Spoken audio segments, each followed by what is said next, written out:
Olá, seja bem-vinda e bem-vindo ao Câmara Rio Entrevista. Eu sou Valéria Valença e durante o mês de novembro, mês da consciência negra, eu vou apresentar edições especiais do programa de entrevista da Rio TV Câmara. Para mim, é um prazer estar aqui falando de um tema tão importante para todos nós. No programa de hoje, eu vou conversar com Yamara Viana, especialista em História da Escravidão no Brasil. Yamara é graduada e licenciada em História pela Universidade Federal do Rio de Janeiro. É doutora pela Universidade do Estado do Rio e pós-doutora pela Universidade Federal.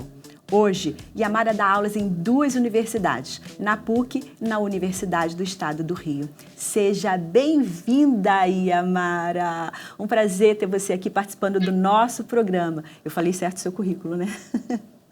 As pesquisas... Sim, muitíssimo obrigada. As pesquisas que você desenvolveu em sua vida acadêmica foram focadas em escravidão?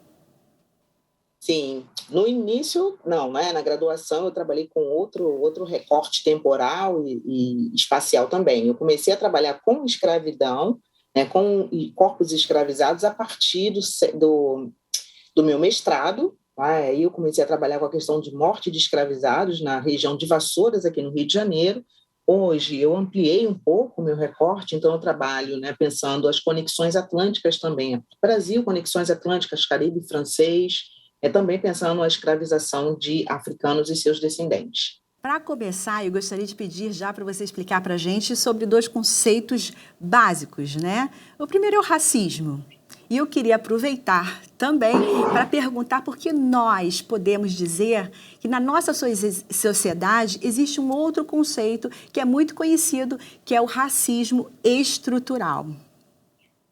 Sim, são 2 conceitos fundamentais, né, para nós, que hoje fazem parte, né, infelizmente, do nosso cotidiano. Eu digo infelizmente porque o racismo é uma forma de discriminação extremamente violenta, não é? Então, a gente pode falar de diferentes tipos de violência, né, quando a gente fala de racismo. Racismo, como conceito, né, teórico, ele atinge, é uma forma de discriminar um grupo, uma coletividade de indivíduos, né? Então, ele atinge um grupo específico. Então, quando a gente fala, por exemplo, de Holocausto, né, nós estamos falando de racismo voltado para os judeus, né? Aqui no Brasil, nós temos o racismo voltado para os grupos negros.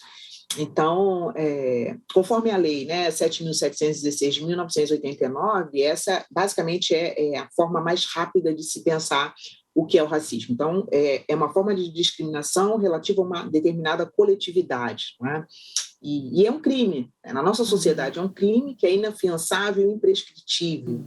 Infelizmente, né, nas últimas semanas nós tivemos também a injúria racial, né, tendo sido definida como também imprescritível. É algo, eu acho, que faz uma grande diferença para nós hoje, né? Então, eu acho que o racismo ele pode ser entendido como uma forma sistemática de discriminação, né, Valéria? Porque por meio de práticas, às vezes conscientes, às vezes inconscientes, que vão resultar em diferentes desvantagens, né, para esse grupo que é, né, discriminado, né, por esse grupo racial, né, que acaba sofrendo essa discriminação. Então, por exemplo, quando eu falei que o racismo no Brasil, ele não só no Brasil, né, nós temos muitos casos nos Estados Unidos também, mas vou falar da nossa sociedade, não é? O racismo, quando eu falei que o racismo é extremamente violento, a gente pode pegar os números, né, que os mapas do IBGE apresentam, as pesquisas do IBGE apresentam, por exemplo, de acordo com o mapa da violência de 2016, nós tivemos cerca de 30 mil jovens entre 15 e 29 anos, né, que foram mortos por ano, até esse ano de 2016, e nós temos, dentro desse quantitativo, 77% deles são negros. Tá? Então, nós poderíamos, aí fazendo uma média, nós teríamos, por exemplo, mais ou menos, né, um jovem negro morrendo a cada 23 minutos. Uau, 23 então, isso é muito minutos? Significativo. 23 minutos no nosso país, né, até 2016. É claro que os números vão mudando, né, a cada ano, mas isso é muito significativo. Nesse sentido que eu tentei chamar a atenção, que o racismo ele é extremamente violento no nosso país com relação aos corpos negros. Nós temos o maior número de feminicídios, também são mulheres negras que acabam sofrendo feminicídios, né? Então, depois da lei, né, depois que a lei foi promulgada, nós tivemos uma diminuição, né, das ocorrências de feminicídio entre mulheres brancas, em 14%, e um aumento de 10% entre mulheres pretas. Isso é extremamente significativo. Vamos trazer, Yamara, vamos trazer a educação, que nós sabemos que a educação ela também ela é muito importante para combater o racismo e o preconceito. Não é verdade? Sim. E eu vou falar aqui sobre o carnaval. É algo que eu entendo só um pouquinho. Mas a Mangueira, ela venceu o desfile das escolas de samba de 2019 com o enredo História para Ninar Gente Grande. Vamos assistir um pouquinho do trecho.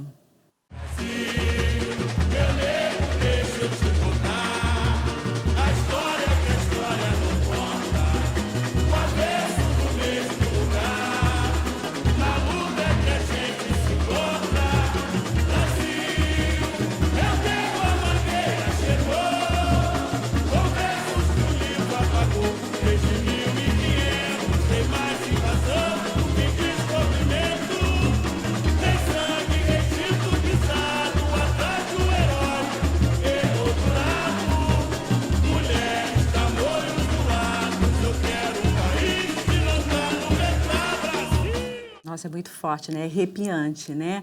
Mas a minha pergunta é o seguinte: a gente está ensinando a história do Brasil do jeito correto? A educação é mesmo uma ferramenta poderosa para evoluirmos nesse sentido? Ah, com certeza. Educação me trouxe até aqui, não é, Valéria? Eu venho de uma família, né, pobre, né? Minha mãe foi empregada doméstica durante muitos anos, né? Mãe de 5 filhos, viúva com 48 anos. E se não fosse educação, eu não seria hoje uma pós-doutora. Então, educação pública de qualidade, eu acho que isso faz a grande diferença. E não por acaso hoje eu trabalho formando outros historiadores e professores de história. Mas eu diria que não, a grande questão talvez esteja na própria estrutura, né? Falando novamente do racismo estrutural, nessa estrutura que nós temos, que é muito maior. Então, nós temos aí uma questão de currículo, né, que é posta, que os professores têm que seguir. Nós temos uma produção historiográfica desde a década de 70 que aumentou gigantescamente a partir da década de 80, principalmente acerca da cultura voltada, né, para a cultura afro-brasileira, para a questão da história, né, africana, da história da escravidão no Brasil e suas conexões atlânticas. Aumentou, nós temos uma produção fantástica desde a década de 80. Contudo, eu acho, na minha visão, nós temos que fazer com que toda essa produção historiográfica seja, né, chegue aos bancos das escolas do ensino básico. Não é que não chegue, ela chega. Mas se nós olharmos um livro de história hoje, mesmo após a Lei 10.639 de 2003, que vai tornar obrigatório o ensino da cultura da história da África, da cultura afrodescendente, e depois vai ser complementada pela Lei 11.645, de 2008, que inclui a questão indígena, mesmo após a promulgação dessas leis, nós ainda temos uma defasagem com relação ao que se ensina acerca de história do Brasil. Eu diria que ainda nós temos uma formação curricular, né, muito eurocentrada. Então, nós temos muito conteúdo. Não é que não tenha que ter, porque a história do Brasil está conectada com a história da Europa, mas também está conectada com a história da África. Então, nós precisamos aumentar, ampliar esses conteúdos com relação à história da África, porque a África é um continente gigantesco, nós recebemos diferentes etnias aqui no Brasil, africanas, e nós perdemos muito quando elas acabam, né, se dissipando e muitos acabam morrendo pela própria vida durante a escravidão e posteriormente a ela. E, Amara, ainda nesse universo de samba que eu citei, em 2018, um ano antes do desfile da Mangueira, a Paraíso do Tuiuti ficou com o segundo lugar, conseguindo enredo. Meu Deus, está extinta a escravidão? Um desfile com críticas sociais que questionava, entre outras coisas, as relações de trabalho. E eu queria te fazer justamente a seguinte pergunta. Do ponto de vista do mercado de trabalho para o negro hoje no Brasil, a escravidão está extinta? Bom, a escravidão do ponto de vista teórico e conceitual, sim, né? Ela foi extinta pela lei, né, de 13 de maio de 1888, devido a movimentos populares negros, de libertos e também de abolicionistas. Porque, às vezes, né, se traduz essa abolição somente a princesa Isabel, que era regente do trono naquele momento. Mas o que temos hoje são relações trabalhistas, né, que seguem um modelo similares à escravização, que nós temos visto em diferentes lugares, né, do mundo e do Brasil também, inclusive Rio de Janeiro. Isso é extremamente preocupante. Isso por quê? Porque nós temos hoje, né, leis trabalhistas, né, que devem ser seguidas. Então, tendo leis, e uma vez que essas leis não são cumpridas, né, nós podemos dizer que temos trabalhos, né, em situação similar à escravidão, né, à escravização. Mas eu diria que negros e negras não têm ainda a plena liberdade de ir e vir, uma vez que em batidas policiais geralmente são esses corpos negros que são parados, né, são revistados, né, são vistos e abordados como suspeitos, né, homens negros permanecem presos ainda que sejam inocentes, ainda que consigam comprovar, né, sua inocência. E nós temos aí, dentre os presos, né, no ano de 2017, homens que estavam dentro dos presídios aqui no Brasil, 64% correspondiam a homens pretos e pardos e apenas 35% eram brancos. Então, assim, isso é muito significativo. Tem muitas pessoas, né, que têm muita insegurança, né? Hoje você é uma inspiração, né? Você é referência hoje. Você foi referência para mim, Valéria. Entende? No momento em que nós não víamos na mídia homens e mulheres negras em lugar de poder, não é? Você, Glória Maria, não é? Foram inspiração. Eu acho que essa representatividade, né, ela é super significativa. Mas será o Mas nós temos, por exemplo, hoje, Conceição Evaristo, hoje é uma grande referência. Sim. Agora, o que você acha que falta nessas pessoas? Eu acho que é um conjunto. O racismo, por ser estrutural, ele danifica corpos e mente. Não é? Então, danifica corpos e mente. Danifica, né? Porque nós temos... Quem são as crianças que são baleadas ou, né, brincando dentro de casa? Nós tivemos a Maria Eduardo dentro da escola, nós tivemos a Kathleen, uma designer, né, modelo, que foi assassinada grávida de 14 semanas. Onde estão esses corpos? Né? Onde estão essas mulheres, essas crianças, esses homens? Então, isso acontece em determinados bairros. Nós temos um recorte geográfico na cidade do Rio de Janeiro, não só no Rio de Janeiro, mas eu vou falar especificamente da nossa cidade, que divide, tem uma divisão. Nós não precisamos de uma lei segregacionista, como houve em outros lugares no mundo, África do Sul, Estados Unidos. Nós não precisamos disso, isso foi sendo construído culturalmente no Brasil.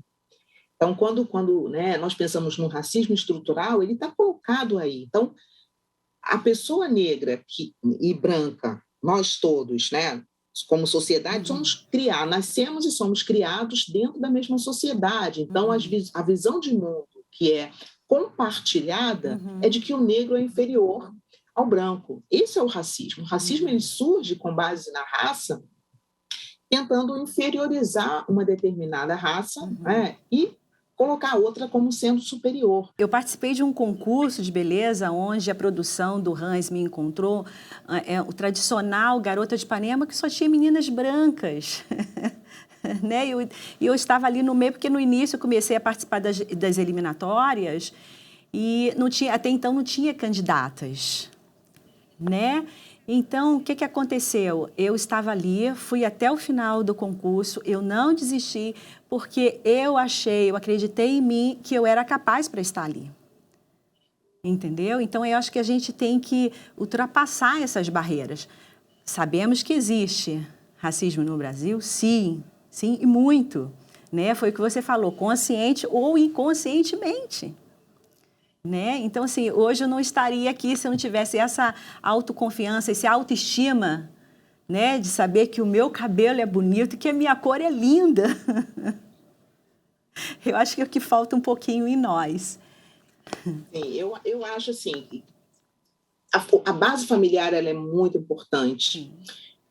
E ter essa autoestima exacerbada, não seria fundamental, mas não é a realidade da maioria, porque nós crescemos numa sociedade onde não somos vistos como aqueles que são os mais bonitos, os inteligentes. Então, nós somos exceções, entende, Valéria? E isso não deveria acontecer. A gente agora vai para um rápido intervalo e já o Câmara Rio Entrevista volta conversando com a professora Yamara Viana e não sai daí.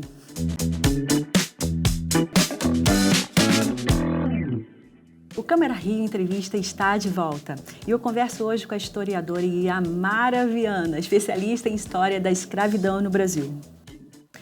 Yamara, o racismo está muito associado ao nosso passado de escravidão aqui no Brasil. Um passado que não é muito distante. Se a gente pensar na linha do tempo da história, a Lei do Ventre Livre tem 150 anos. A Lei Áurea, um pouco mais de 130, 133. Eu queria que você me falasse sobre a evolução do local dos negros na nossa sociedade. A gente vê que tem muita coisa até agora que já mudou, mas ainda tem muito mais do que mudar. Como você avalia a evolução até aqui e quanto caminho você avalia que ainda tem pela frente para uma sociedade mais justa? De fato, como você falou, Valéria, né, está muito conectado esse passado, né, escravista de uma sociedade escravocrata que durou, né, quase 4 séculos, com o que nós vivenciamos hoje. Então, eu costumo sempre pensar, e outros historiadores, né, que eu admiro muito e são incentivadores do meu trabalho, que são passados ainda presentes, tá? Nós tivemos alguns avanços, o racismo é crime hoje, inafiançável no Brasil, mas quantas pessoas nós conhecemos que foram presas pelo crime de racismo? Então, se nós temos 84% de uma população que reconhece que existe racismo no Brasil, mas somente 5, 8% diz que não é racista, tem algum erro no cálculo, né? Então, se a gente para pensar friamente, né, quem é que se assume racista realmente na sociedade brasileira?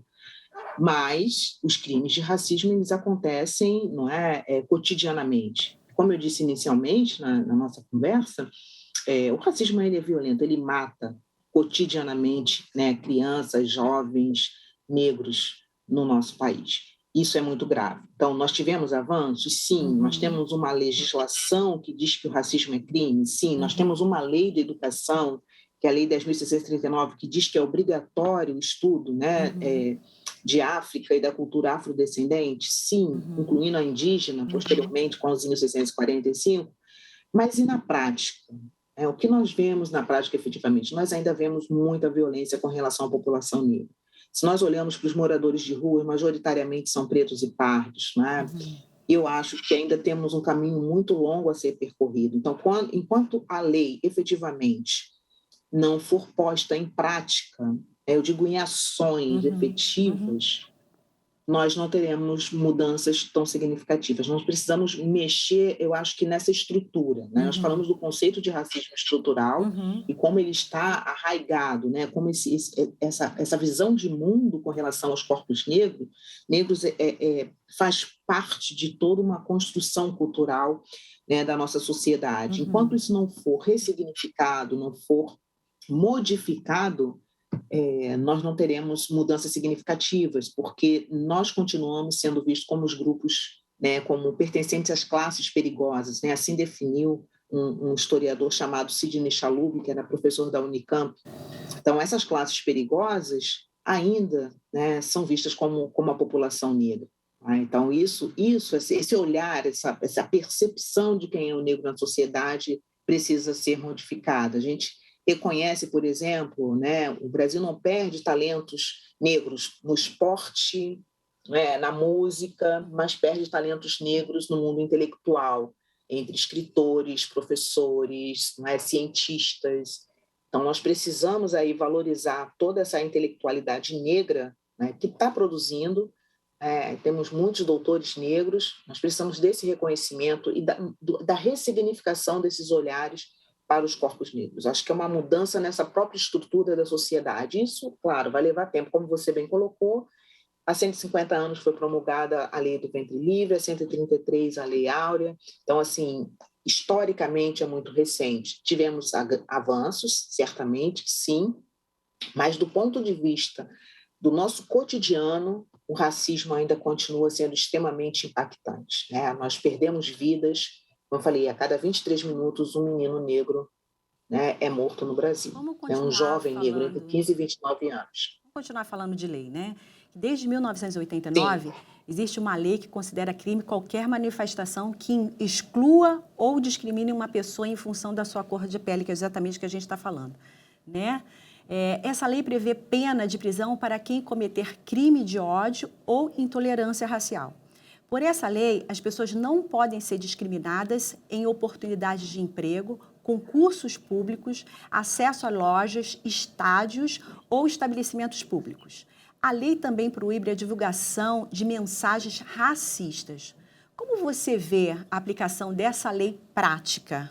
Eu não vejo, né? A realidade é essa. Nós tivemos o caso, por exemplo, a lei é a lei de número 7.716, tá? Uhum, Nós tivemos o caso da loja Zara há pouco tempo, uhum, que foi, né, ganhou as mídias uhum, e por sorte, era uma delegada negra uhum, que foi proibida de adentrar nesse espaço dessa loja. uhum, Então, aí a gente pensa, caramba, a lei está dizendo que nenhuma pessoa pode ser proibida de adentrar em espaços pelo seu fenótipo, pela sua cor, uhum, né, pelo tipo de cabelo. Isso aconteceu agora, né, recentemente. Então, nós tivemos, né, um homem que foi morto dentro de um supermercado aqui no Rio de Janeiro. Né? Então, assim, a gente fica pensando, um menino, né, foi acusado de roubo de uma bicicleta num bairro nobre aqui do Rio de Janeiro, e aí eu fico me perguntando, se essas pessoas tivessem uma outra cor de pele, será que esses crimes teriam, né, ocorrido? Porque essa mulher, né, que foi proibida de adentrar nessa loja especificamente, ela ocupava um lugar de poder, ela ocupa um lugar de poder, ela é delegada. Tá? Mas e se não fosse? Será que ganharia a mídia, as mídias, né, esse caso especificamente? Então, como essa mulher foi proibida de adentrar nesse espaço, muitas outras, e homens e mulheres, são proibidos de adentrar ou são seguidos. Eu já fui seguida por seguranças em loja, porque não está escrito aqui na minha testa, né? Iamara, professora da PUC, professora do UERJ, doutora, né, com estágio na École de Paris. Não está escrito isso. O que as pessoas veem é uma mulher preta adentrando naquele espaço. Então, assim, eu acho que nós, como eu falei antes, nós conseguimos alguns avanços, uhum. mas a percepção e a visão de mundo, os olhares para os corpos negros ainda é extremamente pejorativo, negativo nesse sentido. Então, nós precisamos aí trabalhar, eu acho que principalmente, Valéria, com as crianças, sabe? Eu acho que quem vai mudar efetivamente são as novas gerações.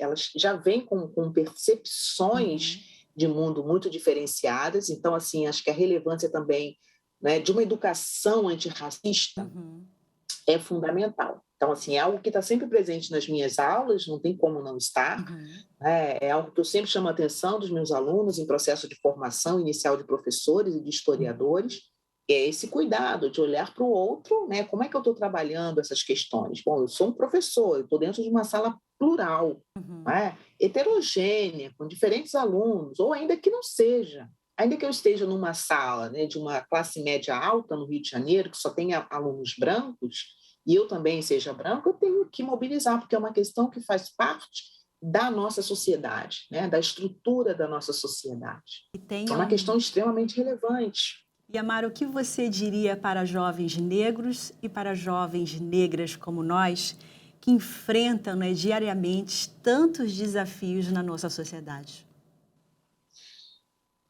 Nossa, eu diria, ocupem os espaços de poder. Tá? E qual é o caminho para ocupar esses espaços de poder? É a educação. Então, nós precisamos aí lutar pelas vias políticas, nós vivemos num país, né, numa democracia, nós devemos lutar por uma educação pública de qualidade, para que todos tenham acesso, né, efetivamente, façam suas escolhas, né, de forma consciente, politizada, né, se quiser seguir uma carreira universitária, sim, se não, faça um curso técnico, seja uma escolha consciente. Mas para isso nós precisamos de uma educação de base que tenha uma excelente qualidade, que essas questões raciais sejam postas efetivamente, que não se crie um tabu. É claro, a gente está avançando, a gente fala sobre isso, né? Você aqui com esse programa falando sobre isso é um avanço muito grande. Então, só tenho a agradecer a você, a TV Câmara, né? Porque é fundamental falarmos sobre isso. Se nós não falarmos, isso vai acabar como? Né? Como a virgindade, durante tanto tempo que ninguém falava, era tabu, Uhum. né? Enfim, a gente viu que não resolve a questão. A mesma questão é o racismo. Né? Nós precisamos de práticas antirracistas, né? No nosso cotidiano, na nossa prática Uhum. cotidiana. E uma delas é utilizar os meios que nós temos para isso. Né? As mídias são fundamentais nesse processo. né? Então, nós estamos também vendo muita mudança dentro da mídia, isso é muito Para importante. todos nós, né? Professora Yamara, eu Sim, gostaria de agradecer muito a sua participação no nosso programa de hoje. Muito obrigada mesmo pela tua presença. muitíssimo obrigada a você, né, a TV Câmara do Rio. É um prazer imenso estar aqui, né, e falando sobre um tema que é extremamente relevante, né, que não é só por conta, claro, novembro tem a marca do 20 de novembro, também como, né, como foi um dia criado pela Lei 10.169, como resultado da luta do movimento negro, mas é algo que a gente deve falar durante todo o ano. O racismo ele está presente nas nossas vidas durante todos os anos, durante todos os dias, né, do nosso ano. Enfim, muitíssimo obrigada. Esta edição especial do Câmara Rio Entrevista fica por aqui. Obrigada pela sua companhia e audiência. Você pode ouvir o conteúdo da nossa conversa no podcast do programa e acompanhar tudo o que acontece na Câmara do Rio nas redes sociais. O endereço é @Câmara Rio. Fique conectado com a gente. Até a próxima e tchau, tchau.